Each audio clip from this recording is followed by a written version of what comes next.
بشریت کی اور نورانیت کی انتہا تھی ہے، اور پھر وہ سفر کہاں پہ ختم ہوتا ہے اس کا جو ذکر ہے، بڑا خوبصورت ذکر، وہ سورہ نجم کے اندر اللہ رب العزت نے فرمایا کہ ثم دنا فتدلى فكان قاب قوسين او ادنى. انشاءاللہ وہ پھر آگے ہم ذکر کریں گے جب سورہ نجم پہ ہم آئیں گے.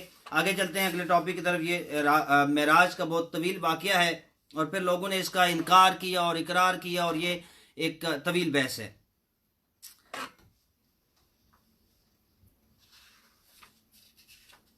اگلی آیات میں ذکر ہوا کہ قرآن مجید فرقان حمید کے بارے میں ذکر ہوا ان ھذا القرآن یہدی للتی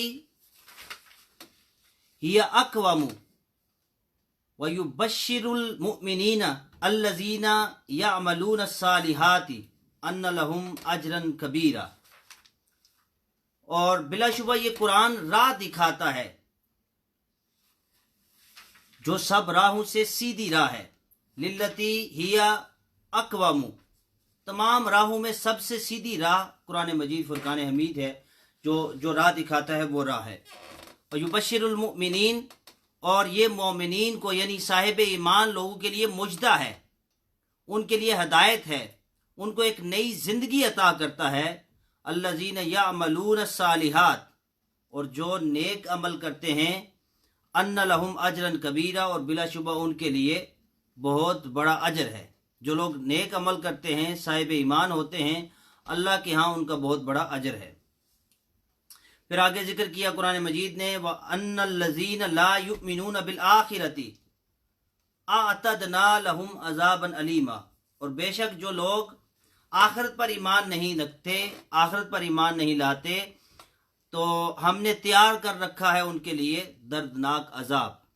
آخرت پر ایمان نہ لانے سے مراد یہ ہے کہ کچھ لوگ جو کفار تھے وہ اس چیز کا انکار کرتے تھے. وہ کہتے تھے دنیا میں یہی ہے، 4 دن کی زندگی ہے، کھائیں پئیں موج مستی کریں، جو ہے یہاں پہ ہے، کوئی قیامت نہیں آنی، کسی نے ہمیں دوبارہ نہیں اٹھانا، یہی زندگی ہی آخری زندگی ہے. تو پھر وہ گناہ بھی کرتے، وہ برائیاں بھی کرتے.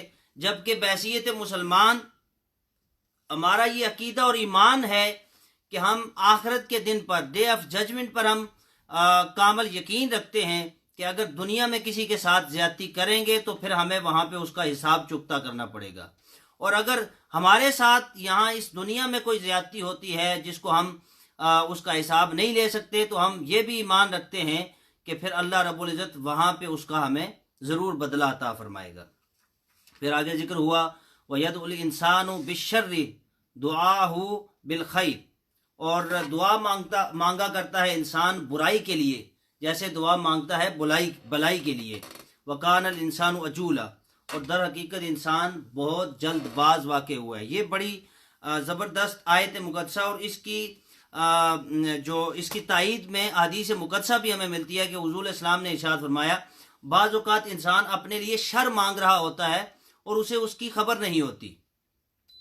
مطلب یہ کہ بعض اوقات، اور یہ بھی یہاں پہ یہ ہوا کہ انسان برائی کے لیے دعا مانگ رہا ہوتا ہے جیسے وہ بلائی کے لیے مانگتا ہے، اچھے کاموں کے لیے مانگتا ہے. مطلب یہ ہے کہ بعض اوقات ہم اپنے لیے کوئی ایسی چیز مانگ رہے ہوتے ہیں جو ہمارے لیے اچھی نہیں ہوتی، اور اپنے تئیں، اپنی ذات میں، اپنے خیال کے مطابق، اپنی عقل، فہم اور فراست کے مطابق ہم یہ سمجھ رہے ہوتے ہیں کہ یہ چیز ہم صحیح مانگ رہے ہیں اور یہ ہمارے لیے بہت اچھی ہے، لیکن حقیقت میں وہ ہمارے لیے اچھی نہیں ہوتی. تو حضور علیہ السلام نے فرمایا کہ بعض اوقات انسان اپنے لیے شر مانگ رہا ہوتا ہے اور اسے اس چیز کی خبر نہیں ہوتی. اس لیے جو عرفاء ہوتے ہیں، جو اللہ کے ولی ہوتے ہیں، جو صالح اور متقی لوگ ہوتے ہیں، وہ اپنی رضا کو رب کی رضا میں ضم کر دیتے ہیں اور کہتے ہیں کہ مالک جو تیری رضا ہے وہی ہماری رضا ہے، جو تو نے ہماری تقدیر میں لکھ دیا ہم اس پر شاکر ہیں، اور تیرے حضور ہم شیطان سے پناہ مانگتے ہیں. مختصر یہ آگے ذکر ہوا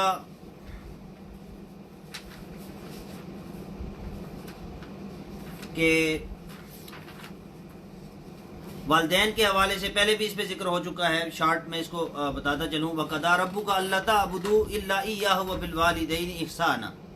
یہ ذرا ڈیفرنٹ انداز میں اس کا ذکر ہوا کہ اللہ رب العزت نے فیصلہ فرما لیا ہے. اب اللہ رب العزت نے فیصلہ کیا فرمایا ہے؟ اللہ نے یہ فیصلہ فرمایا، یہ حکم فرما دیا ہے کہ عبادت کسی کی نہیں کرنی مگر اللہ کی. إِلَّا إِيَّاهُ وَبِالْوَالِدَيْنِ إِحْسَانًا، عبادت صرف اللہ کی کرنی ہے اور والدین کے ساتھ حسن سلوک کرنا ہے. یعنی عبادت کے لیے اپنی ذات کو منتخب کیا، اور ساتھ اپنی عبادت کے بعد جو سب سے بڑا عمل انسانیت کے لیے جو اللہ نے فرض کیا وہ یہ ہے کہ والدین کے ساتھ اچھا سلوک کرنا ہے.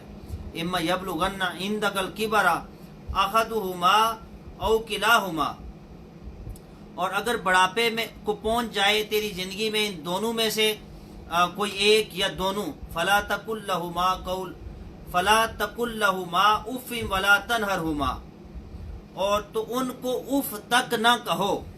وقل لہما قولا کریما، اور ان سے بڑی نرمی سے اور بڑی شفقت اور محبت سے گفتگو کرو. واخفض لہما جناح الذل من الرحمہ، اور ان کے لیے تواضع اور انکساری کے ساتھ جو ہے وہ ان سے پیش آؤ اور جھک جایا کرو ان کے لیے. وقل رب ارحمہما کما ربیانی صغیرا، اور اللہ کی بارگاہ میں یہ دعا کرو کہ اے مالک جس طرح انہوں نے بچپن میں ہمیں پالا اور شفقت سے اور محبت سے، ایسے ہی تو ان کے ساتھ نرمی فرما، ان پر رحم فرما. پھر آگے ذکر ہوا مختلف چیزوں کا، وقت چونکہ شارٹ ہے. اسی آیت کے ساتھ ہی متصل آیات میں اللہ رب العزت نے رشتہ داروں کے ساتھ حسن سلوک کا جو ہے وہ ہمیں تلقین کی، مسکینوں کے ساتھ اور مسافروں کو ان کا حق دینے کا کہا. فضول خرچی کرنے سے اللہ رب العزت نے روکا، اور بخل کرنے سے بھی روکا. بخل اور فضول خرچی کیا ہے؟ فضول خرچی سے مراد یہ ہے کہ لا یعنی کاموں میں بغیر مقصد کے ہم فضول اللہ تللے اپنی دولت کو صرف کرتے رہیں. اور بخل یہ ہے کہ جو جائز کام اور جہاں پہ خرچ کرنے کی جگہ ہے، جہاں پہ خرچ کرنا ضروری ہے، ہم وہاں پہ بھی کنجوسی کریں. تو ایک بیلنس ہونا چاہیے. معالی من اقتصد، جس نے میانہ روی اختیار کی وہ کبھی بھی تنگ دست نہیں ہوگا. تو ہمیں میانہ روی اختیار کرنی چاہیے، نہ تو بہت فضول خرچ ہونا چاہیے اور نہ ہی ہمیں بخیل ہونا چاہیے، بلکہ ہم درمیانہ اپنی حیثیت کو دیکھتے ہوئے، اپنے جو ہے وہ چادر کو دیکھتے ہوئے اپنے پاؤں کو پھیلانا چاہیے. یہ نہیں کہ ہم جو آئے اس کو خرچ کرتے جائیں اور کل جب ختم ہو تو ہم لوگوں کے آگے ہاتھ پھیلا رہے ہوں. اس سے بھی ہمیں ہمارا دین منع فرماتا ہے. پھر فرمایا کہ اولاد کو مفلسی کی وجہ سے، یعنی غربت کی وجہ سے اولاد کو قتل نہ کرو. اللہ تمہیں بھی رزق دیتا ہے اور تمہارے بچوں کو بھی رزق دیتا ہے. پھر کسی جاندار کو ناحق قتل کرنے سے منع کیا گیا. پھر اسی طرح یتیم کا مال نہ کھاؤ، اس کی مذمت کی گئی.